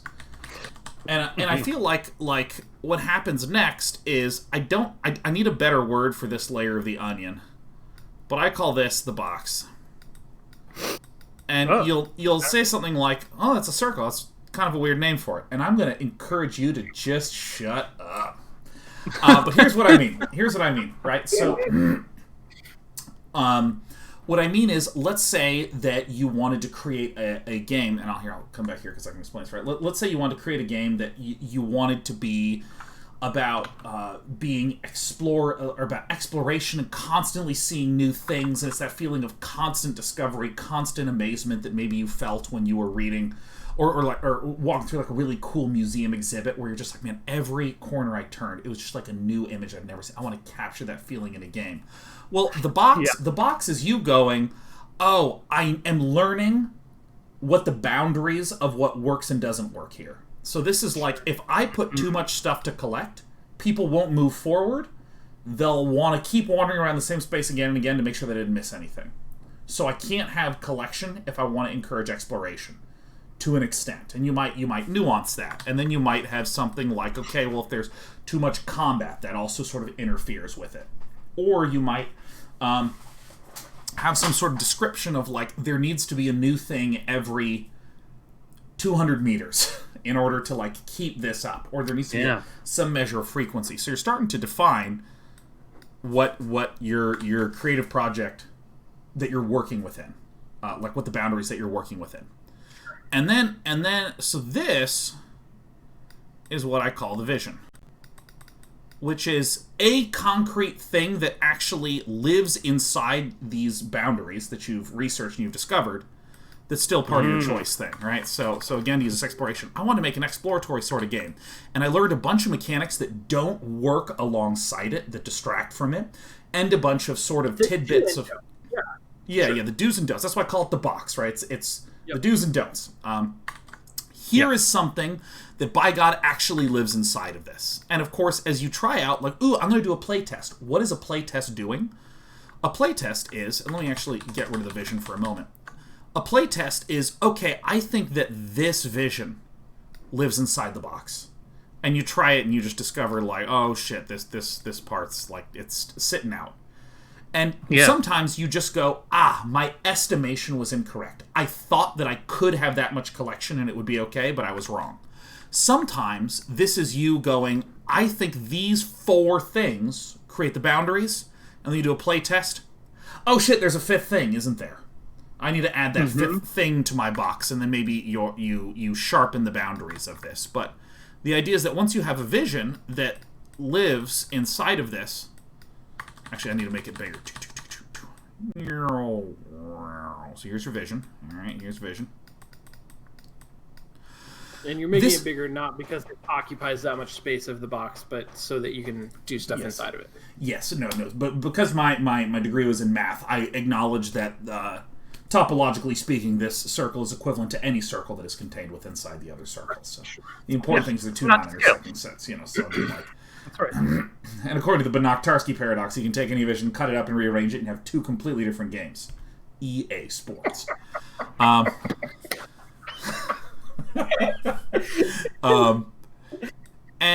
so the idea is that the vision lives inside the box constraints, lives inside the choice, and then here is what I call your pillars of fun. Your design pillars. Yeah. And I view this as like the tuning fork for the various aspects of your game. Like, hey, we're making The Last of Us, and we're going to have some combat, we're going to have some crafting, we're going to have some systems. We can actually specify concretely what the vision is, but in terms of the pillars, scarcity is what we should lean on in terms of collection. We don't want you to have a huge backpack full of stuff. We want scarcity to be the thing. I view this not as the most important for like an indie dev, but like if you have a team of a few hundred people, you want to be able to say, here's the vision, guys, and make sure that this is the flavor that you're working with, so that way we're all consistent. Right. And so like I feel like I can kind of ignore this inner one. I'm going to get rid of this for now because I feel like if we're talking about an individual project, assuming that you're coherent with respect to yourself, you probably don't really need that. But I feel like this is how I understand all the ambiguity and weird shit that happens if you are in the creative process. Because you're like, ooh, here's kind of the feeling that I want, and I think it's like kind of maybe over here, but like definitely not here, and certainly not over here. And then I tried to make something that was kind of it, but like not really. I feel like what I'm doing is I'm first trying to understand the box and then make a concrete vision that lives within the box. And the choice is what gives me my starting place to begin to do that sort of exercise. This is my mental model of creative shit. That's a good mental model. That's good shit. Yeah. Now that's the kind of theory I can use. That's good theory. Yeah, dang it. Yeah. And the thing is that, like, this actually happened because of a pseudo-argument I got into with someone at GDC, where they kept talking about, like, the pillars, the design pillars, the pillars of fun. Mm-hmm. And I was talking about, like, yeah, but how do you go from, like, Warcraft 3 to Dota? I don't think that process involves someone sitting down and saying, I think that tug of war is fun. Like, I don't think that if you can make some assertions of what the sort of general gist of things, or because the way I hear design pillars used from people is, this idea of, like, killing monsters with your friends is fun. Hence we made Monster Hunter World. Complex progression is fun. Like I hear them used as these sort of like blunt, big, like sort of, here are the four things that we are. We're a game about fighting monsters, about gaining in progression, about developing mastery, and so on and so forth. And it's not that those are wrong. It's just that I don't see how that would go from Warcraft 3 to Dota. I don't see how that would go from people who are playing and enjoying a game like Call of Duty to PUBG or Fortnite or a Battle Royale style game. I don't see how the pillars would help someone come up with auto chess or an auto battler. And so through this discussion, it's like, because I feel like the design pillar kind of thing, it is useful. Like if you have your pillars here, pillars, yeah, pillar, and we're gonna do a Z because we're fucking cool. Like, nice, hell yeah. They're important. They're helpful because, again, if I use The Last of Us as an example, like, it is helpful to say, like, no, scarcity is where the fun comes from. That's one of our pillars. We just assert that that's, like, really true and we want to be committed to that. It doesn't create the story or the combat encounters or anything like that, but it's a really nice tuning fork. I think there's push and pull. Every document or let's just say text. Every text that's created as a piece of ephemera as part of the design process. So like when you're doing creative stuff, you're using in the form by way of tools, you're like creating these like little documents and stuff, and like everything you make like that, it is useful, but it also constrains your further design to a certain way of thinking. So it's kind of like screenplays are really essential a lot of the time, but at the same time, like if you have a concept of a series of shots in your head, like screenplays aren't going to be like able to capture that. So yeah, I think pillars are great, but like to me they seem also kind of, it feels like if you use those as a tool at the wrong time, they could lead you away from, sometimes you gotta like go find some weird little wormhole that's like it's like when I was doing my thesis project, where it was like everyone was giving me really good feedback and interesting ideas on how to make my ant game better, and I was realizing that I was inventing a process by which part of the process was that it absolutely had to stick to like certain theoretical underpinnings that would even make the game not as fun, and would like make the game not. Yeah, I don't know, but it was like, but those weren't so much pillars. Well, I guess maybe those were pillars. Well, no, because okay, okay, so take it away. Here it comes. I've lost my. Again, it's like one of these things where you hear someone say, "We use design pillars in our design process." I mean, I've seen this in 1,000,001 GDC talks, like, and if I'm as a young un at some point, I hear those and I go, okay, but like, how do these relate to each other, and what's the process like? How do you actually get the things in a way that, in particular, this is something that, Tracy was just marvelous at. Well, she communicates in a very effective and calm and positive way, but then I would go home and then I would beat it into my own head. like the idea of a model that's useful, not a model that is trying to be true to the point where it's tautological, Like, right. If I say, a game is just a set of constraints and a win condition, that doesn't help anyone sit down and start working, right? Like, how do you come up with a model that actually lets you make decisions and move forward and figure stuff out? And I mean, like, Lee, as you're talking about this, it's like, everyone has these various pieces of feedback individually, and then also these sort of like thought tools like, pillars and stuff like this. But it's like, it's almost like, no, but here's the box that I'm working within, and I know my vision is somewhere in there. So your feedback is literally, it's coming back to, wait a second, coming back to this. It's almost like some people will go, hey, you should choose to do something over here. And you're like, no, that's not what that's not the game. And I remember I actually, oh shit. Did I lose? We lost Pillow Fight. It's gone forever. It's gone. I'm closing paint. Yeah, I remember I was talking to the, with Relic when they were working on like Company of Heroes game, and I was asking about various forms of like balance, but how do you account for the fact that this interaction functions like this? And they're like, dude, no, we're just going for military realism. Like, infantry just does not deal a lot of damage to tanks in the real world, so it doesn't in our game, and that's it. Right. I'm like, yes, but like, is there a way to perhaps mass infantry to counter a tank? This is the case in StarCraft, my one point of reference of all of life. And they were like, no, we're just gonna. And it's like, it's just like it's like a different choice bubble. It sounds a little bit like what you're referring to with your ant game. God, so that sounds like that's my jam. That's like, that's that thing where and like luckily with the ant game it really paid off, because it was kind of like.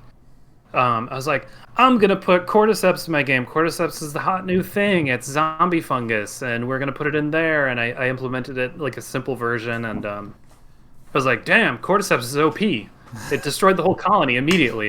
And I was like, how does that balance out in the real world? How does that work? And then I open up like the science thing, and it's like, Cordyceps immediately destroys all ant colonies, and I was like, well, shit. I'm just gonna not put it in my game. Like, yeah. I'm not gonna I'm not gonna artificially nerf it. I'm just turns out it's just OP, and that's okay. I think the way that it balances out in the real world is the fucking tremendous biomass of ants. Yeah. Yeah. Oh yeah, like there is more mass of ants on the world than there is all other species combined times like 1,000. Like most of what's living on the earth is ants, which is just the coolest thing ever. Incredible. Yeah. I just was Googling while you said that, and I'm not going to read it, but I just got to a headline from the BBC News that says, "Are all the ants as heavy as all the humans?" And the answer is the ants are substantially Yes. heavier than human. A lot heavier. Like the amount of ants is the same way that people talk about galaxies, where like 40 billion billion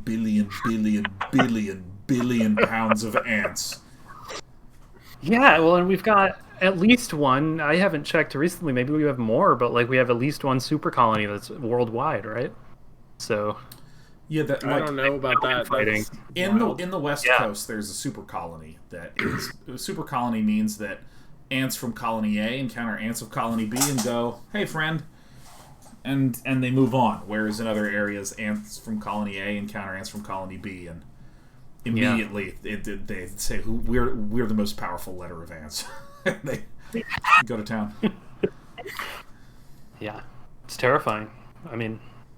This is not our Earth. We probably do more to it to change it, but by many measures, we are not. It's not like ants. It belongs to the ants. It belongs to the ants, and they've been farming more. They've been farming and raising cattle longer than we have. I don't know about cattle. Yeah, Aphids. I don't know that you can call aphids cattle. I'm pretty sure cattle is a word that means specifically cows. Steerage, Sean. Steerage, aphids, head. How many heads? They've been ranching longer than ants, Sean, ants have literally been.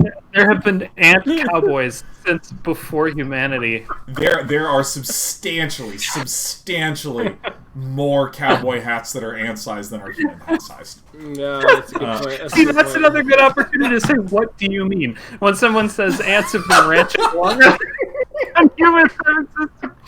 Okay, what do you mean? Okay, well, no. Remember, if you don't want to talk about it, you can always go, sure. We're moving past it. Oh, Yeah. That's so funny. Yeehaw.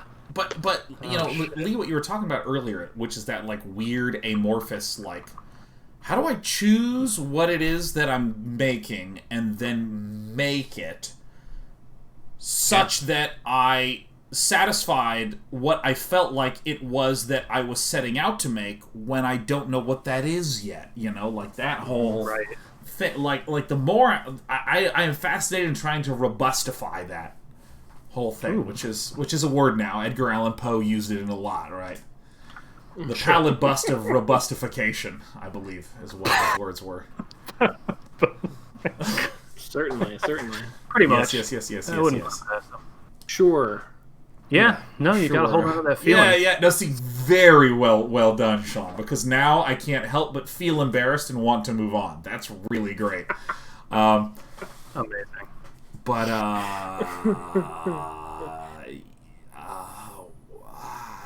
shit, I'm doing that noise thing again because I'm trying to assemble my brain again. Whatever, man. YOLO.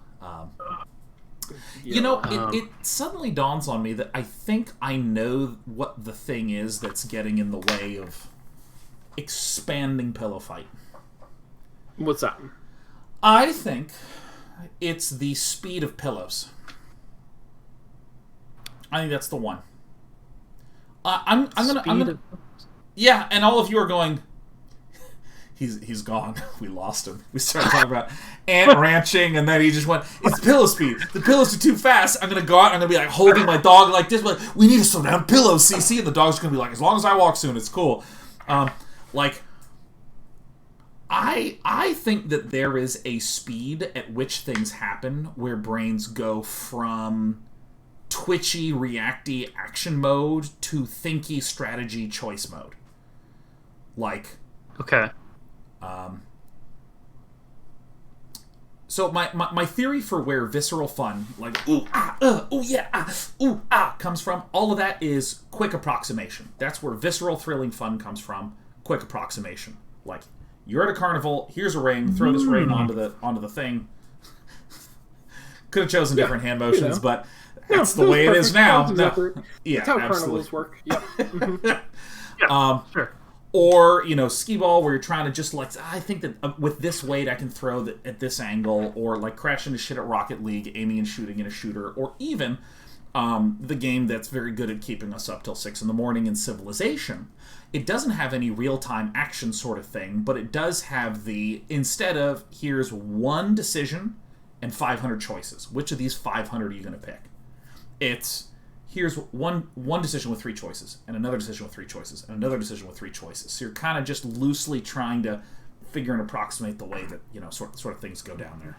Sure. And I think that in Pillow Fight, given how fast all the pillows moved, I think that you would get stuck in sort of action twitchy, tweaking mode. And there's just not enough room for sort of thinking, planning, reacting, time type mechanics to live there. So, here's what I mean. Let's imagine your spaceship has boost thruster as a resource that you're trying to manage. Think about the pace that the game happened, where the pillows would sort of just and like ricochet everywhere. Yeah, it was, yes. You would probably have the mechanic be that you would spend your boost and then it would slowly rebuild. And then you'd spend it and slowly rebuild. That's like really common in action games. Sure. If the pillow stuff was slowed down quite a bit, it would be less about you trying to quickly boost and more about like, ooh, shit, there's a pillow flying there. Do I want to go here or do I want to go there? Well, I wouldn't have to use boost here. I would have to use it here, and then that means I'd be out of boost for like 25 seconds. And I think given how are the other pillows looking, I don't think I'm going to need to worry about needing boost for the next 25 seconds. Like, I feel like your brain can have time to go into the thinky, planny type mode. And I think that if that's the case, you can actually introduce a hell of a lot more different types of guns behaviors thing. Like, if you set up a little turret that would, like, shoot really slowly in a direction, you could be like, okay, there's starting to be a pillow build-up right here. I'm going to go here and I'm going to place a turret, and it's going to shoot 10 times. And then you can actually see and count down the amount of, like, shots, and it starts to make you... That starts to sound a bit more like Lemmings. Like, Lemmings move really slowly. Yeah. And competitive Lemmings. Yeah. No, that's true. And there's spikes of that happen in there, but there's also a lot of like, okay, so this, I need to get ready for this and this and this and this. Okay, here we go. Do it. I think that that's maybe where Pillow Fight would benefit from. I support the idea of playing around with pillow speed. I also think that it could be fun to sort of ramp speed over the course of a match. I was just thinking about like playing with speed. Like maybe you hit some power up that like speeds things up a couple seconds and creates some of that chaos again. Yeah. Because again, it's like a scale where I feel like if the game is operating at Lemming speed, it's all about planning and calculation. If it's at the speed that our prototype was at, then it's like way too tweaky.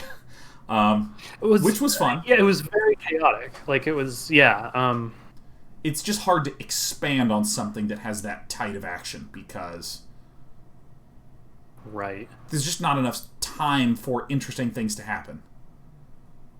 And like it's true that like people, hella good players could #get good and just get like super fast, but that would be more interesting if it comes from a more strategic, like, basically make it a slower, more strategic game, and then super advanced players could be sped up in some way if people wanted to play speed pillow. Yeah, it's just like that's right. It feels like all that we've played so far is like speed pillow fight. Yeah, because I remember, I think that like League of Legends posted about this, that they had one of those 1 week fun modes where they reduced the mana cost and cooldown of every ability by 80%, and they called it Ultra Rapid Fire, URF, and they found that it reduced their player base. Like, it caused people to play it and kind of burn out. Oh, yeah, that makes sense. Well, I think that's my theorizing. I think it was just posted somewhere that this was the case, and that's like really interesting because like I feel like there's just this intuition that like the more viscerality, the better.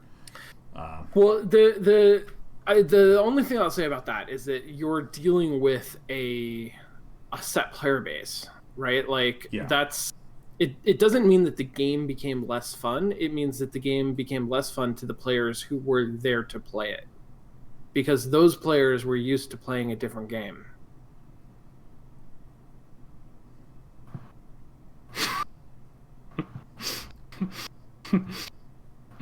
It's good. I can't. You know what's funny? It's like you said it, and it's kind of like I feel like a lawnmower that's out of gasoline right now, and you just gave me a firm tug, and I'm like, no, that's it. Nothing. No, that's not gonna do it. Yeah. So I know it's already 9. I just and I hate to put you on the spot, but do you each have like 10 minutes? My God, Lee, I'd love nothing more than to give 10 more minutes to you. Because I have something here. Yeah. Let's see, quick start. Lee's firing up the Bitcoin miner again. I'm nervous. You know what's funny is the instant that Lee uninstalled the like rip rapid, like everything got like, everything was fine. I know, it's incredible. Let's see how quick this quick start is. Okay, ready? You are Ander, an ogre paladin with a noble spirit. You live with your family in the town of Uruk in the kingdom of Orlania. You are one of the most respected paladins in the kingdom, and you've dedicated your life to serving the queen. One day, while patrolling the outskirts of the town, you're met with a messenger who delivers you an urgent message. A man has stolen a powerful artifact from the royal palace. He is a dangerous criminal who only does this sort of thing and has to be stopped immediately. You are ordered to apprehend the man. What do you do? Sean, you take the first one, and I want you to make this choice with conviction, and then I'll make it with conviction, and then you make it with conviction, and Lee will just keep telling us what to do. Great.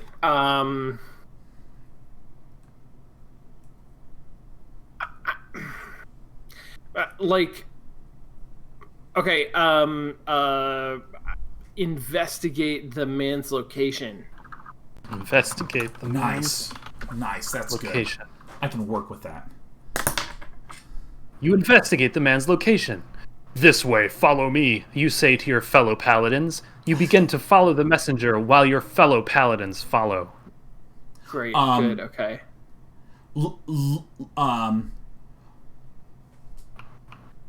Run after the man in the distance with your swarm of paladins. Or with my swarm of paladins. Yeah, with my swarm of paladins. That's good. You run after the man in the distance with your swarm of paladins. You are in the middle of town, and that means you're about to receive a lot of stares. You don't really care now, though. You need to find this man. I'm gonna hit enter for you. Yeah. So far, he has made a grand escape, and you haven't found a clue as to his whereabouts. The messenger stops and turns around. He should be over that hill. Over yonder. Quick now. That sounds like a clue. All right, Sean. I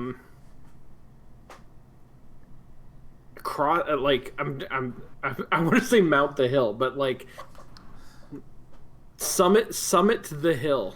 Can I use summit as a verb? Summit We're gonna find out. You summit the hill. For you. Off in the distance is wait, dusty... Lee, you said you summit the hill and then you froze. I thought it was a dramatic pause. Oh. You summit the hill. Yeah. You run up to the top of the hill. There you see a single road stretching out before you.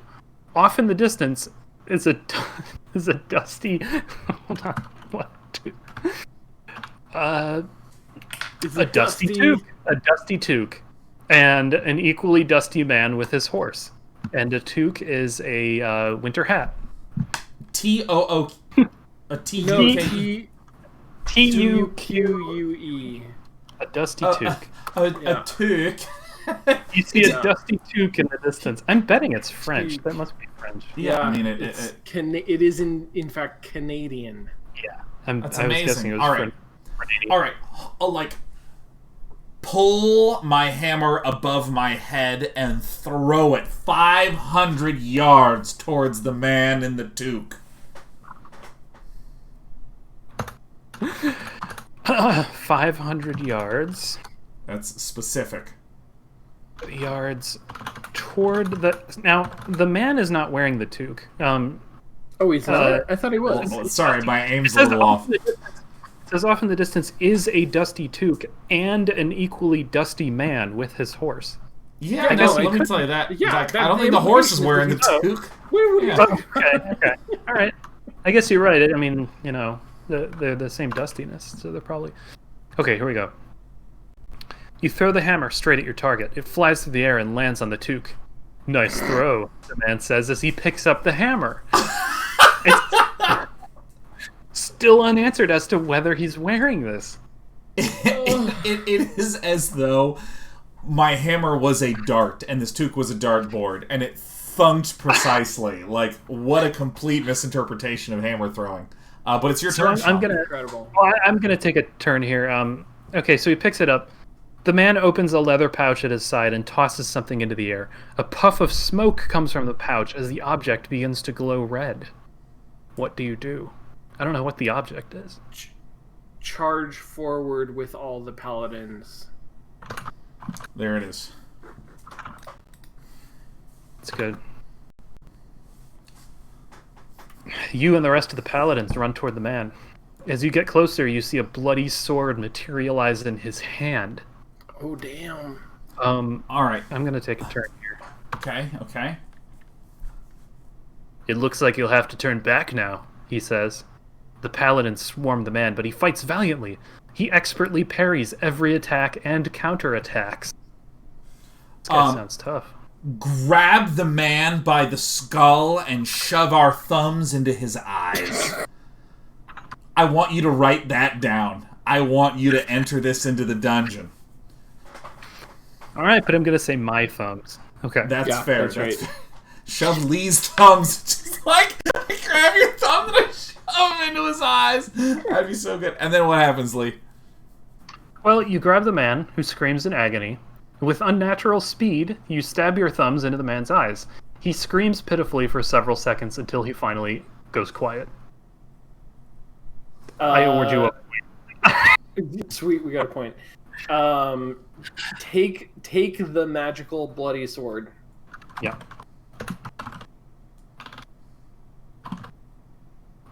You want to do anything else, or is that it? And become a dark paladin. Nice, really good. I mean, you're just building it off what I did. I get it. You take the magical bloody sword and become a dark paladin. You scream as you slaughter hundreds of innocent civilians. Your bloodlust overtakes you and you roar with anger. I'm going to have to hit enter. With blood dripping down from your claws, you ride in search only to kill and maim. You see Kuzo's citizens fleeing in terror as you charge into battle. You fight with amazing skill and ferocity. It sounds like we won. The end. Wait. Pull a ring from my pocket and shout, "Who will marry me?" Oh. Yeah, I've been watching a lot of romantic content, and I just want to have a happy ending. This is romantic. You pull a ring from your pocket and shout, "Who will marry me?" You ask a peasant woman for her hand in marriage, but she is unable to attend due to her advanced age. You are It feels so like. It feels so. Yeah, just incredible.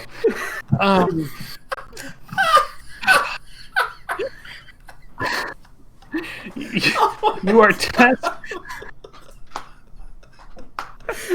so close to understanding what any of those words mean, but Oh my god!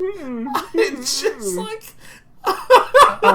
yeah, Oh, you are tasked with finding a noble lady or an elderly wizard to perform the task instead, which I think is the task of marrying you, like being married to you. yeah, no, right, yeah. Yeah, Zamru. You are Zamru tasked. You are tasked. Oh my god. Zamru types, I would love to marry you, I'm just too old. I cannot attend the marriage because of my advanced age. Oh. Okay, well it's 9:09. I'm gonna say Oh yeah. what is it? What is it? Live happily ever after. Nice. You live happily ever after. You and your wife lead a relatively peaceful life. Your father becomes king of Orlandia, and you live out the rest of your days happily. You're welcome. Okay. Wow. Yeah, no, after all that maiming and murdering, I just kind of... My bad, everyone. I thought, would anyone marry me?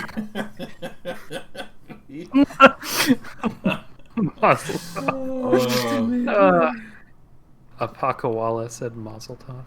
Oh, that's so... Oh thanks, my God. Apakawala. Yeah, good. Mazel Tov, man. Must have married the two. Well, maybe we upload this. Maybe we don't. It's unclear to me. I'll message the editor at some point. But hey, I'm Sean Plott.